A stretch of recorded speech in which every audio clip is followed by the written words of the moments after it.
Salut les amis, on se retrouve sur la vidéo démonstration de la séance variation d'allure et transition. Donc c'était une séance pour vous donner les éléments en fait clés pour pouvoir faire des transitions avec votre assiette et comment utiliser votre assiette pour faire comprendre à votre cheval quand il doit allonger ou ralentir l'allure. Et on est là sur le premier exercice au pas qui consiste simplement à varier le pas. Donc il y a une deuxième vidéo qui est là aussi. C'est une vidéo il y a à peu près un an d'écart, un peu plus d'un an d'écart entre les deux vidéos. Et on voit, donc là on est aussi sur les variations du pas, on voit l'évolution du cheval selon son niveau de dressage. Vous voyez là il est un petit peu plus compact sur cette vidéo là alors que de l'autre vidéo il est un peu plus dans une attitude naturelle. Donc il a tendance à partir un petit peu au trot. De temps en temps, il propose le galop. Ce n'est pas très grave, il faut simplement le remettre au pas.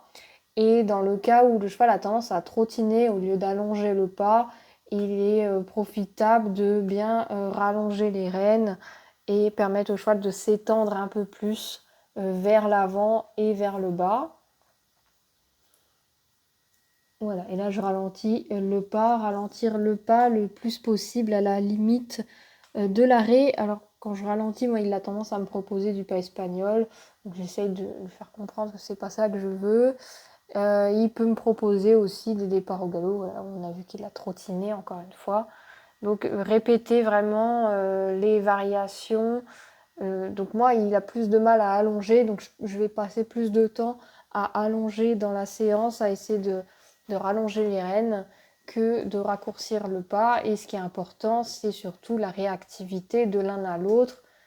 Voilà, quand vous allongez, tout de suite, le pas est délié. Voilà, ici, ça fonctionne plutôt bien. Ça y est. Et même chose quand vous ralentissez par les appuis d'étrier.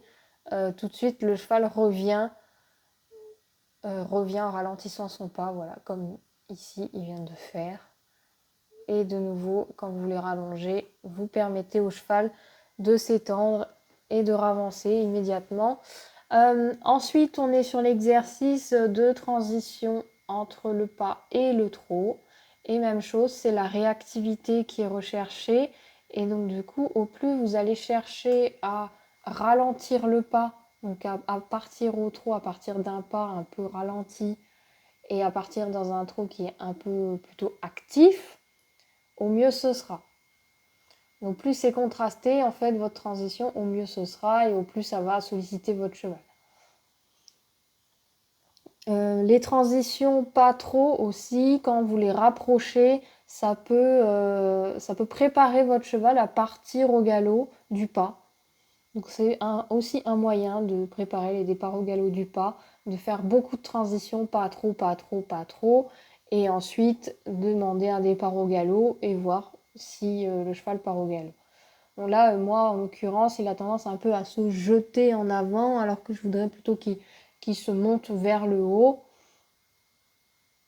Voilà, donc là il m'a proposé le galop, je le laisse faire pour l'instant.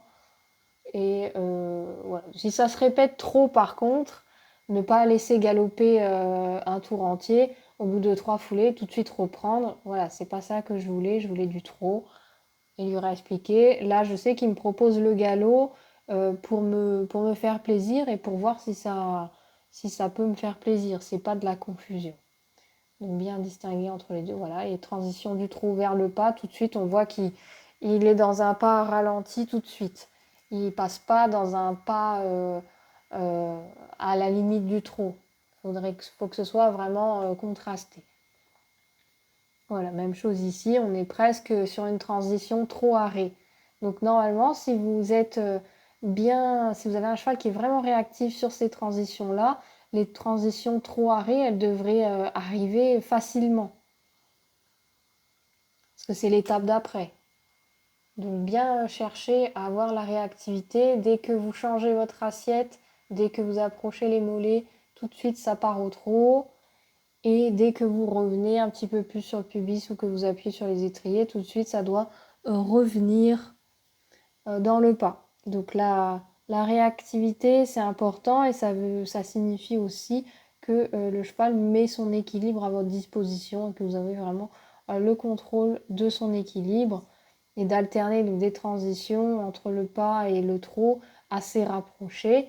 Ça permet d'avoir un cheval qui est disponible à la fois pour passer à l'allure supérieure et à la fois pour ralentir immédiatement, donc que ça ne prenne pas 3 tours évidemment pour l'obtenir. Et ensuite, sur la troisième partie, on avait les variations dans le trot, donc même chose que pour les variations au pas, donc avec les mêmes aides, hein, les appuis d'étrier pour ralentir le trot. Donc ici sur le petit côté, on ralentit le trot par appui d'étrier. Et sur le grand côté, on allonge en utilisant en alternance jambe droite, jambe gauche, les mollets en rythme avec le balancement des côtes pour amplifier ce balancement des côtes. Et de nouveau, petit côté, ralentir le trot. Évidemment, au plus vous avez du contraste, évidemment, entre l'allongement qui doit être le plus possible et ralentir aussi le plus possible. Si c'est difficile de faire ça, si vous n'avez pas le temps de ralentir sur le petit côté parce que votre cheval manque de réactivité, vous pouvez faire un côté trop ralenti, une longueur trop ralentie, une longueur trop allongée. Mais là, le but, c'est quand même que vous ayez de la réactivité, que vous puissiez obtenir ça sur un petit côté, que vous n'ayez pas besoin d'une longueur entière pour ralentir le trot. Donc si ce n'est pas le cas pour cette séance-là, vous pouvez envisager sur les prochaines de faire en sorte que ça soit un acquis. Voilà, et même chose, de nouveau, on ralentit. Alors moi, j'ai choisi de passer au trot assis pour ralentir, au trot enlevé pour allonger, mais évidemment, c'est pas parce que je suis au trot assis que mon cheval va forcément ralentir. Donc, il faut faire attention à ça, que le cheval ne systématise pas le ralentissement de l'allure quand vous êtes au trot assis, dans les allures assises, et allongé quand vous passez plutôt au trot enlevé ou en équilibre. Voilà pour la petite démo. Du coup, je vous dis à bientôt. Ciao, ciao.